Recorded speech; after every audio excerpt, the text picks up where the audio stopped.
हज 2026 में जाने वाले हाजियों के लिए अच्छी खबर है। वेटिंग लिस्ट का ऐलान हुआ है। 2 दिन के अंदर में 2 वेटिंग लिस्ट आई है।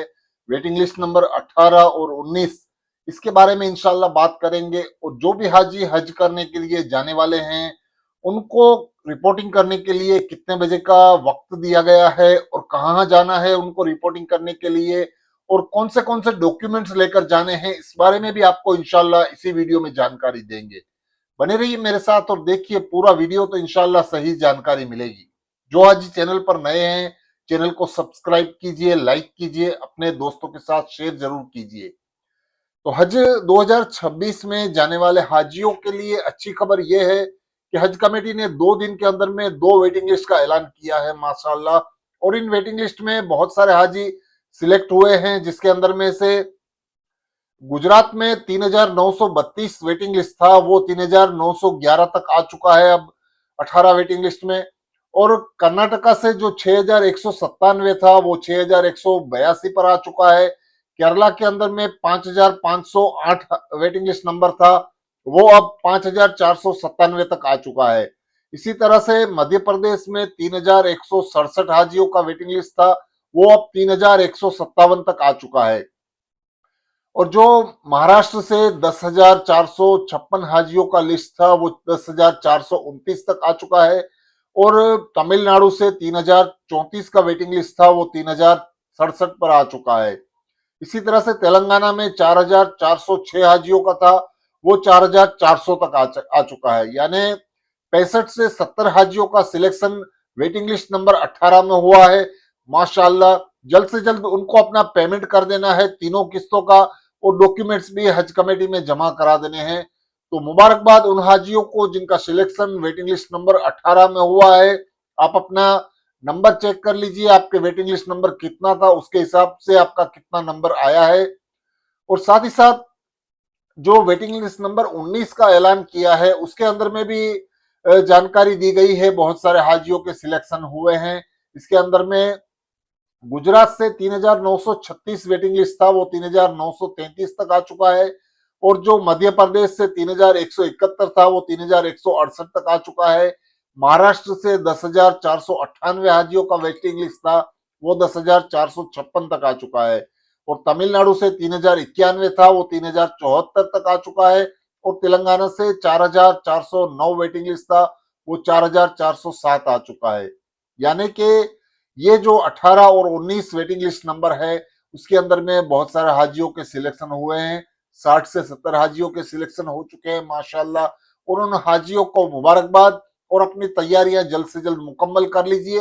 और आपके जो डॉक्यूमेंट जमा कराने हैं हज कमेटी से, जो आपकी पासपोर्ट की कॉपी हज कमेटी को भेजनी है, आपके जो भी सर्टिफिकेट बनवाने हैं, वो जल्द से जल्द बनवा के हज कमेटी में जमा करा दीजिए। पेमेंट की किस्त का आपको पता होगा, पहली किस्त थी 1,52,300 रुपए, दूसरी किस्त थी 1,25,000 रुपए, और तीसरी किस्त आप जहां से भी आप हज करने के लिए जाने वाले हैं, उस अमेरिकेशन से तीसरी किस्त का ऐलान किया है, उसका पैसा भी आपको भरना है।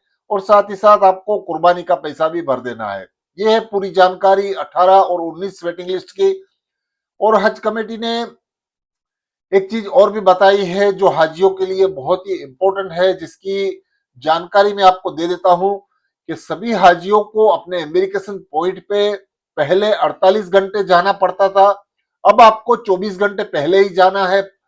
उसके लिए आपको क्या क्या डॉक्यूमेंट्स लेकर जाने हैं और किस तरह से आपको वहां पर जाके वो चीजें बतानी है, उस बारे में मैं आपको बता देता हूं कि जो आपका ओरिजिनल पासपोर्ट है उसको लेकर जाना है, उसको बहुत ही संभाल के, बहुत ही उसको अच्छी तरह से केयर करके रखना है। और वो जो आपका ओरिजिनल पासपोर्ट है उसको लेकर जाना है।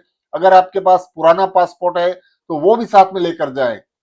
वहां पे आपको पासपोर्ट के साथ साथ आपको ये भी चेक करेंगे कि आपका पासपोर्ट अच्छी कंडीशन में होना चाहिए, डैमेज नहीं होना चाहिए, किसी तरह का कोई दाग धब्बा नहीं होना चाहिए, और उसके 2 पेज खाली होने चाहिए। ये पासपोर्ट की पूरी डिटेल है हाजियों के लिए। और दूसरी चीज ये है कि आपको जो हेल्थ सर्टिफिकेट बनाया गया है, उसको आपको साथ में लेकर जाना है। हेल्थ सर्टिफिकेट आपको मालूम होगा, एक बुकलेट आता है गवर्नमेंट की तरफ से, जो आपको सर्टिफिकेट दिया गया है, वो आपको साथ में लेकर जाना है। उसके साथ में आपका मेडिकल फिटनेस सर्टिफिकेट आपको लेकर जाना है, डॉक्टर का साइन किया हुआ, गवर्नमेंट डॉक्टर का स्टैंप लगा हुआ मेडिकल सर्टिफिकेट होना चाहिए। और जो आपको वैक्सीन लगाई गई है उसके पूरी डिटेल्स के साथ आपको वो कागज भी लेकर जाने हैं। और इसी तरह से आपके ये पूरा जितना भी हेल्थ का जो दिया गया है वो पूरा साथ में लेकर जाना है। और साथ ही साथ आपको पेमेंट जो किया है आपने, अगर ऑनलाइन किया है तो उसकी रिसिप्ट, अगर आपने बैंक से पेमेंट किया है तो उसकी भी ओरिजिनल ओरिजिनल स्लिप आपको लेकर जाना है। जो आपको 3 कॉपी थी, वो जो आपने पैसा भरा था बैंक के अंदर में, उसके एक कॉपी आपके पास से बैंक ने ले ली थी, दूसरी कॉपी आपने हज कमेटी में जमा करवाई है, और तीसरी कॉपी जो आपके पास है उसको भी आपको साथ में लेकर जाना है। और उसके बाद आपकी फ्लाइट की, ऑनलाइन फ्लाइट की बुकिंग कर लेना है। जब आपने तीसरी किस्त का पेमेंट कर दिया है तो आपको ऑनलाइन फ्लाइट बुकिंग भी कंफर्म कर लेनी है। ये आपको मस्ट बी शुड है, क्योंकि उसके लिए आपको फ्लाइट की बुकिंग पैसे भरने के बाद ही होती है। तो आपको ये जानकारी भी खास रखनी है कि आपकी फ्लाइट की बुकिंग की जो स्लिप होती है वो साथ में रखनी है, रिसिप्ट आपकी साथ में रखनी है, उसको लेकर जाना है। अगर आपने पेमेंट कर दिया है तो हज कमेटी की वेबसाइट पर जाकर आपका लॉगिन करके वो जो हज कमेटी फ्लाइट बुकिंग की जो कंफर्मेशन रिसिप्ट है आप निकाल लीजिए और उसको साथ में लेकर जाइए। यह है पूरी जानकारी आपको हज 2026 में जाने वाले हाजियों के लिए। और तैयारियों के अंदर में जो हाजी पहले फ्लाइट से मदीना शरीफ जाने वाले हैं उनके लिए, पहले मदीना शरीफ जाना है तो उनको सादे लिबास में जाना है, एहराम की पाबंदियां नहीं है उनके ऊपर। तो इस तरह से वो अपनी तैयारी करें कि आपको सभी सामान वहां पर ना खोलना पड़े, और जितना भी आपका जरूरत का सामान हो वो 8 से 9 दिन में आपको खोलना है। और आपको मैंने पहले ही बताया था कि मदीना जाने वाले हाजियों को दरूद शरीफ का तोहफा लेकर जाना है, जितना हो सके उतना। 25,000, 50,000, 1 लाख, 2 लाख, 3 लाख दरूद शरीफ खाली वक्त में आप पढ़ के रखें, और वहां जाकर हुजूर सल्लल्लाहु अलैहि वसल्लम के रोजे पर जाकर उनका तोहफा पेश करें। यह है पूरी जानकारी हाजियों के लिए हज कमेटी की तरफ से जो भी ऐलानात होते हैं उसकी। वीडियो अच्छा लगा है तो चैनल को सब्सक्राइब कीजिए, लाइक कीजिए, शेयर कीजिए। अल्लाह हाफिज।